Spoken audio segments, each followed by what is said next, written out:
As a key term in today's society, artificial intelligence is ubiquitous, including face recognition payment, intelligent recommendation of commodities, and Siri applications. Someone might think that we live in a society dominated by algorithms. What's surprising is that, in China, AI has been deeply integrated into building a society based on rule of law.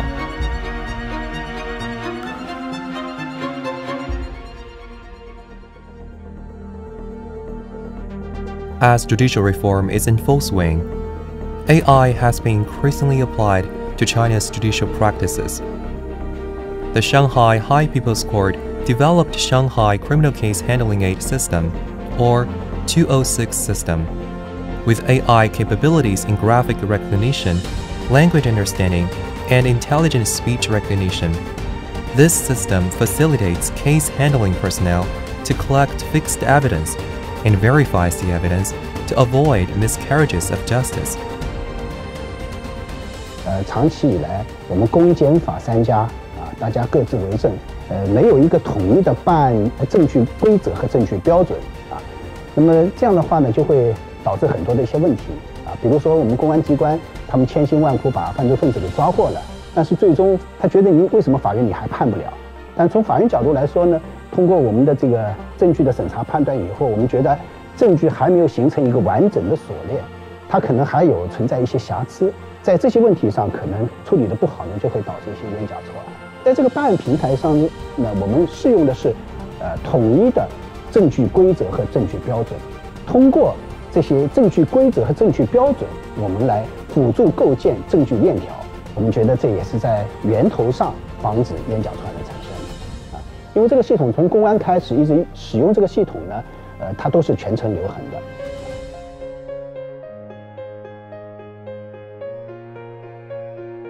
On April 25th, 1995, Nie Shubin, a native of Luquan County, Hebei Province, was sentenced to death for intentional homicide and rape of women. He was deprived of his political rights for life and was executed on April 27th of the same year. 10 years later, Wang Shujin, a defendant in another separate action, admitted that he was the real murderer in Nie Shubin's case. In 2016, the Supreme People's Court ruled that the evidence based on the original judgment did not form a complete chain of evidence, failing to meet the evidentiary and sufficient standard of proof and the conviction requirements of clear facts and concrete evidence. Thus, the Supreme People's Court publicly acquitted Nie Shubin of intentional murder and rape. 原审被告人聂树斌无罪，本判决为终审判决。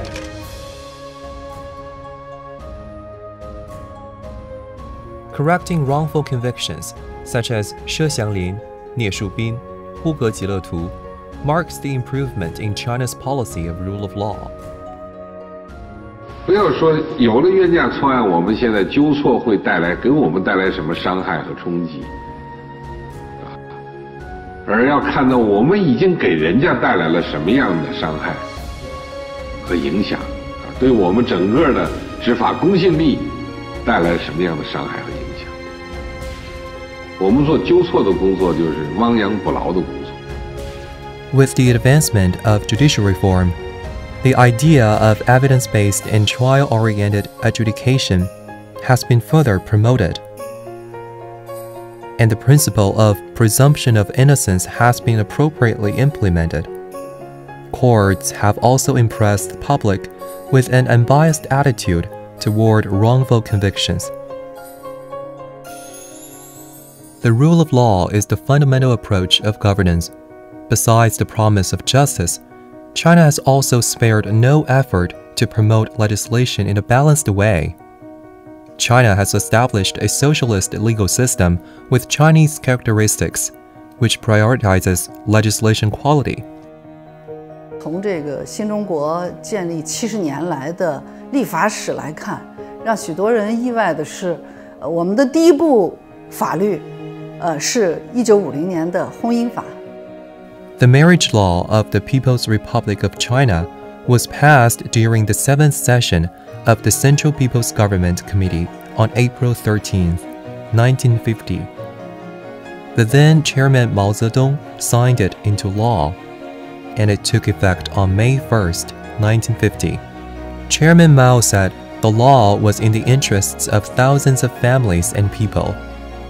It is also a fundamental law that is second only to the Constitution in terms of universality. 其实他这句话的本意是什么？他是强调婚姻家庭法的一个基础性的这样一个地位，它具有适用的普遍性。50年婚姻法之前的那个中国人民婚姻家庭的生活呢，就半封建半殖民地社会那种形态的婚姻家庭，像包办买卖婚姻，借婚姻索取财物，那个童养媳、纳妾这些问题都是很严重的。The marriage law of 1950 offered a new life to more women.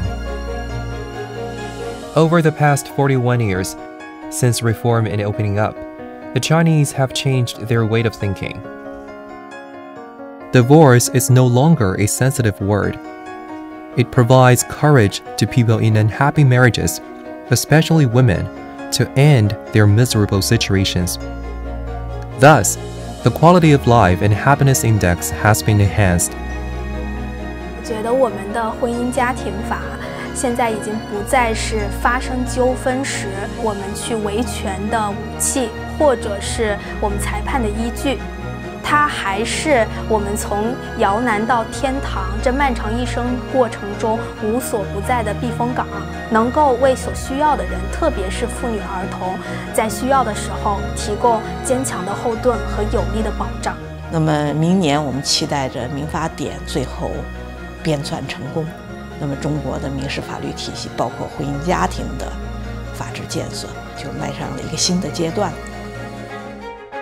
Since the founding of New China, the marriage law of 1950, the first constitution of 1954, criminal law of 1979, general principles of civil law of 1986, and other significant historical moments have witnessed the balanced improvement of legislation.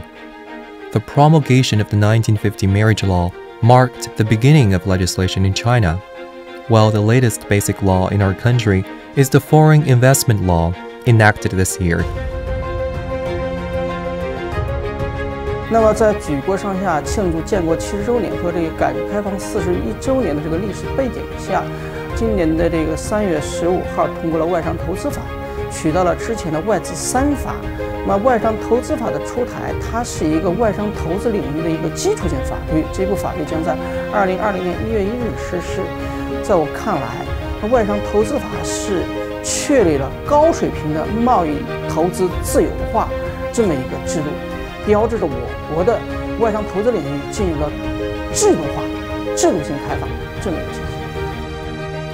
Foreign investment law marks China's step forward in opening itself up on an institutional level, establishes a basic framework of China's new foreign investment legal system, defines China's basic national and major policies for opening up to the outside world and foreign investment facilitation, embodies the highest level of foreign investment legislation in the world, and gives full protection to foreign investment. After the enactment of the foreign investment law, the State Council approved the establishment of the Lingang area of the Shanghai Pilot Free Trade Zone and issued the overall plan for the Lingang new area of the China-Shanghai Pilot Free Trade Zone. The investment law provides a legal basis for the implementation of a pilot policies and measures for foreign investment in free trade zones and opening up expansion. 很多过去需要很多不同部门之间的这个流转，那现在可能在1天之内一件就可以，所有的部门的这个审批就可以完成。然后包括就是说需要提供的材料，跟以前相比，就说也大大的简化了。我们在8月19号也拿到了我们项目的第一个竣工验收的合格证。那这个过程呢，其实也应该说是有史以来最快的。所以整个的这个审批竣工的这个审批当中，所需要提供的材料啊，包括政府反馈的速度啊，基本都是我们当天提供，然后当天就可以得到反馈。那跟以前就说需要很多天去流转的这种效率来讲，有了极大的提升。在这部法的第3条就明确规定了国家要营造平等的这种营商环境，就有平等的字样出现。然后我们这第4条，我觉得应该是这部法的核心的制度。这部法确立了准入前国民待遇加上这个负面清单制度，这是从根本制度上给予外商投资企业的一个平等保护。因为上海对营商环境的这个改善，其实在外商投资法出台之前就已经开始在做了。所以呢，拿我们的项目来举例，我们是去年7月份跟上海正式签约，然后确定这个合作的关系。年底的时候我们就已经拿到地了，就完成了这个整个的供地的手续和程序。所以整个的这个过程，我觉得应该说是一个双向选择，同时也是双方都在实现自己的承诺的这样一个过程。这也反映了就是其实整个国家的这个战略，或者说国家对于改革的一些期待。建国70周年法治建设取得的最大成就，如果用一句话我们来概括一下，我觉得应该概括为我们国家的治理模式发生了根本性的一个变化。法治从最高领导人到我们普通老百姓来讲，已经在不停的这个深入人心。To build a country, government, and society on the basis of the rule of law, we must work to ensure sound legislation, strict law enforcement, impartial administration of justice, and the observance of law by everyone.